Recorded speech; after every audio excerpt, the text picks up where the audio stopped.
रामपुर गांव एक बहुत ही सुंदर गांव था, पर उस गांव के रोड थे वो बिल्कुल भी अच्छे नहीं थे। कितने बार भी रोड बनाए तो बारिश की वजह से बह जाते थे। उस गांव के सरपंच का नाम मधुसूदन था। अब मधुसूदन से मिलने के लिए सभी लोग मधुसूदन के घर पर आ जाते हैं और लोगों में से एक व्यक्ति, अरे मधुसूदन जी सरपंच जी बाहर आओ करके बुलाता है। सरपंच मधुसूदन बाहर आता है और सोमेश को देखकर, अरे क्या है सोमेश, सुबह सुबह खेत जाने के बदले मेरे घर पर आया है। और हाँ, ये पूरे गांव के लोगों को मेरे घर के सामने जमा हो गए क्यों?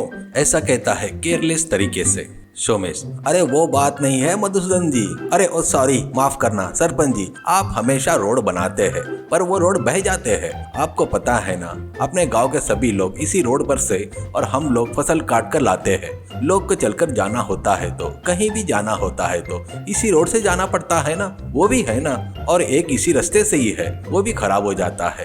कुछ तो भी करो जी, ऐसा कहता है। तो पीछे से लोग भी कुछ तो भी करो सरपंच जी, ऐसा कहते हुए आवाज मिलाते हैं। इससे सरपंच मधुसूदन, हाँ हाँ ठीक है, ऐसे सुबह सुबह लेकर आगे तो कैसे, जाकर सरकारी अधिकारियों से बात करता हूँ, जाओ जाओ कहकर सबको वहाँ से भेज देता है। तो सभी लोग जाने लगते हैं। तब मधुसूदन अपने मन में, इनको सुबह सुबह कोई काम धंधा नहीं है, कुछ भी हुआ तो आ जाते हैं मेरे घर पर। जब से सरपंच बना हूँ तब से एक ही काम है क्या, इनकी सेवा में रहना पड़ता है मुझे। कितने बार रोड बनाया है मैंने, कोई बात नहीं, ठीक है, रोड के लिए तो सरकार निधि देगी ही ना, तो निधि में से 90% मुझे और 10% इन भिखारियों को दे दूंगा। ऐसा सोचते हुए लोगों को बहुत बुरा भला गाली अपने मन में देते हुए हंसता है मधुसूदन। जैसे सोचते हैं वैसे ही सरकारी अधिकारी मधुसूदन को निधि मंजूर करते हैं। मधुसूदन काम वालों को लगाता है और काम वालों से मधुसूदन, सरकार से पैसा मिल गया है करके फुल सीमेंट डालकर कंकड़ डालकर मत बनाओ, तुमको पता है ना कैसे बनाना है, वैसे ही कम रेट में सस्ते में बनाओ, वैसे किए तो तुमको मजदूरी मिलेगी, समझे ना, करके कहता है। तो काम वालों में से एक व्यक्ति, अरे बाबूजी, हमेशा ऐसे रास्ते रोड बनाए तो लोगों को पता चल जाएगा जी। इस बार कम से कम 4 बारिश तक रोड रहने को होना, ऐसे बनाएंगे ना, ऐसा कहता है। वो बात सुनते ही मधुसूदन को बहुत गुस्सा आता है और वो, क्या बात कर रहा है रास्कल, मैंने बोला वो काम किया तो इस कॉन्ट्रैक्टर के पास से काम मिलेगा, नहीं तो तेरा पता भी किसी को नहीं मिलेगा, करके कहते हुए वार्निंग देता है। तो बाकी के काम वाले भी चुपचाप काम में लग जाते हैं। जैसे बता ही वैसा करते हैं।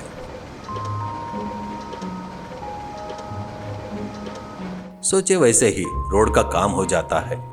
ओपनिंग हो जाती है। गांव में पूजा रखते हैं, नारियल फोड़ते हैं। तब मधुसूदन बड़ाई मारते हुए, देखे ना मेरे गांव के लोगों, अपने गांव की तरक्की के लिए मैंने खुद के पैसे डालकर इस बार ये रोड मजबूत बनवाया है। अब दोबारा रोड की समस्या लेकर मेरे घर पर नहीं आना। कितने बार मैं अपने खुद के पैसे डालूं, सरकार तो थोड़ा बहुत देती है, तुम सबको पता है ना, ऐसा कहता है। तो ये सब सुन रहा युवक भानु बोलकर एक लड़का आगे आता है और भानु सरपंच मधुसूदन से, अरे ये क्या सरपंच जी, निधि तो पूरा सरकार ही मंजूर करती है ना, आपको शायद कोई धोखा दे रहा है, मैं जाकर पता करूं क्या, उतना तो पढ़ा लिखा हूँ, मैं बात कर सकता हूँ, करके कहता है। तो मधुसूदन के मुंह में मिर्ची लग गई ऐसा लगता है और वो, अरे अरे क्या बात कर रहा है रे भानु, तो गाँव की बात मेरी बात एक ही है ना, मैंने बात किया है, उनको जितना देना था दिए, वैसा बोलकर पूरा तो नहीं देते ना, मैंने खुद के पैसों से मुझे जो करना था थोड़ा मैंने किया है, जाकर कोई अच्छी नौकरी ढूंढ ले, ठीक है ना, ऐसा कहते हुए फटाफट उसको वहां से भिजवा देता है। जैसे सोचते हैं वैसे ही पहली बारिश गिरती है, रोड पर गड्ढे दिखने लगते हैं। दूसरी बारिश में उन गड्ढों में पानी भर के वो गड्ढे बड़े हो जाते हैं। तुरंत भानु नाम का युवक सरपंच के पास जाता है और वो, अरे सरपंच जी बाहर आओ, करके बुलाता है। सरपंच बाहर आता है। अरे क्या है बेटा, क्या सुबह ही आया है, कल ही तो बारिश हुई है ना, मुझे थोड़ा बारिश से संभलने देता क्या, ऐसा कहता है। तो भानु, अरे बाबूजी, बारिश तो 2 बार हुई है और एक बार हो गई ना तो रोड नहीं रहेगा, बड़े बड़े गड्ढे और उसमें पानी भी भर गया है, ऊपर से रोड पर चल नहीं पा रहे हैं, क्या है क्या ये आप देख लो एक बार, करके कहता है। वो बात सुनकर मधुसूदन को गुस्सा आता है और वो, अरे क्या है रे, छोटी उम्र वाला है और थोड़ा पढ़ा लिखा है करके गांव में थोड़ी इज्जत दे के बात कर रहा हूँ, मेरे से ही सवाल करता है क्या, तेरे को जिसको बताना है जाकर बता दे, जाकर जिस अधिकारी को बताना है बता दे, वो आकर मेरा कुछ भी नहीं बिगाड़ सकता। अब दोबारा मैं रोड भी नहीं बनवाऊंगा, पूरे गांव वालों को जमा करके आया तो भी चलेगा और पूरे अधिकारी को लेकर आया तो भी चलेगा, मुझे कोई भी कुछ नहीं कर सकता, चल निकल, ऐसा कहते हुए उल्टा सीधा बोलकर भानु को वहां से भगा देता है। भानु दुखी होते हुए बैठ गया। तभी भानु का दोस्त शौर्य आता है। अरे भानु, ऐसे कितने दिनों तक दुखी होगा? अपने गांव के बारे में तेरे से ज्यादा और किसको पता है? अपनी समस्या बड़े लोगों के पास जाना चाहिए, कुछ तो भी सोच, करके कहता है। तो भानु सोच में पड़ जाता है। उस रोड पर बने गड्ढों में पानी भरा था। वो ऐसे ही खड़े होकर देख रहा था।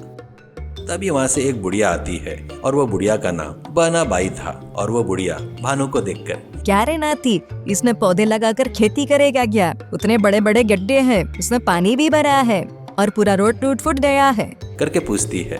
तुरंत वो बुढ़िया ने दिए हुए आइडिया से भानु को हंसी आती है और वो बुढ़िया के विचार को अमन लाने के लिए सोचता है। सभी लोगों से बात करता है। देखते ही देखते उस टूटे फूटे रोड पर खेती करना शुरू करते हैं। कुछ ही दिनों में पौधे अच्छे से बढ़ने लगे। वो फसल को देखकर सभी लोग अरे वाह, बहुत अच्छा हो गया करके कहते हुए भानु का गुणगान गा रहे थे। ये सब बातें अधिकारी तक पहुंच जाती है।